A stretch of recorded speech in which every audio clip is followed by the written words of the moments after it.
कहते हैं ना कि सक्सेसफुल इंसान की ज़िंदगी में बड़े स्ट्रगल होते हैं, वैसे स्ट्रगल हमारे पवन भैया की ज़िंदगी में है। अब पवन कौन? पवन वही अपने पावर स्टार पवन सिंह, मैं उनकी ही बात कर रही हूँ। हाँ, मैंने सुना है उनके ऊपर फिर से एक केस लग गया है धोखाधड़ी का, जिसमें कई करोड़ों की धोखाधड़ी हुई है, लाखों की धोखाधड़ी हो रखी है।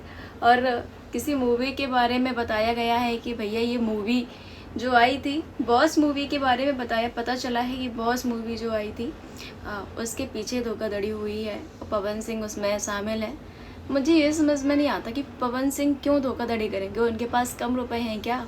है एक ही मूवी के वो करोड़ों रुपए लेते हैं, फिर वो क्यों तुमसे धोखाधड़ी करेंगे? 1 करोड़ रुपए के पीछे वो तुमसे धोखाधड़ी कर लेंगे। खैर, उनके ऊपर केस तो लग ही चुका है। अब हमारी ऑडियंस देख लेते हैं वो किसकी साइड है। तो 1.5 करोड़ रुपए की ठगी का आरोप लगाया गया है पवन भैया पे। तो प्रेम शंकर राय और उनकी पत्नी सीमा, इन दोनों लोगों ने मिलकर धोखाधड़ी करी है पवन सिंह जी के साथ। मतलब पवन जी उनके साथ थे, प्रेम शंकर जी के साथ, और जिसने केस करा है उसका नाम है विशाल सिंह। विशाल सिंह का कहना है कि जब बॉस मूवी 2017 में बनने वाली थी, तो उनके साथ एक एग्रीमेंट हुआ था कि कहा गया था कि अगर आप इसमें इन्वेस्ट करते हैं कई लाख रुपए, तो लगभग 3,60,000 रुपये इन्वेस्ट करते हैं, तो उसके बाद आपको जो भी प्रॉफिट होगा वो आधा आधा किया जाएगा। ऐसा उनका कहना है विशाल सिंह का। लेकिन मुझे एक चीज़ समझ में नहीं आती है कि 3,60,000 रुपये और एक कहाँ 1.5 करोड़ रुपए मायने रखते हैं। उनका कहना है कि जब मूवी चल गई और उसके बाद में जब उन्होंने अपनी प्रॉफिट की मांग करी, तो प्रॉफिट उनको दी नहीं गई।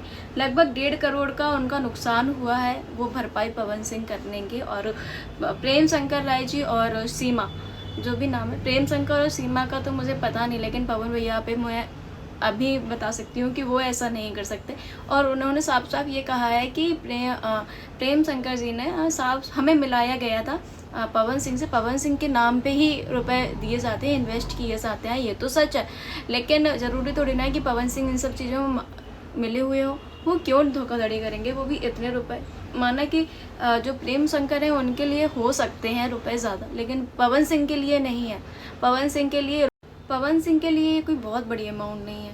तो आपका क्या कहना है इसमें ज़रूर बताना। पवन सिंह के साथ गलत हो रहा है या सही हो रहा है, आपकी क्या राय है ज़रूर बताना। अब ऐसे संकट टूट पड़े हैं पवन सिंह पे, रोज़ एक नई खबर आ रही है। मुझे ये समझ में नहीं आता है कि यार, मतलब किसी इंसान को कोई भी जीने क्यों नहीं देते हैं। मतलब यार, इतना ज़्यादा प्रेशर क्यों करते हैं, कहीं कोई। मतलब यार, अच्छी ज़िंदगी चल रही है तो चलने नहीं दे सकते।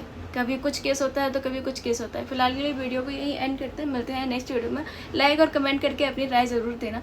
बाकी मिलते हैं नेक्स्ट वीडियो में। Bye bye.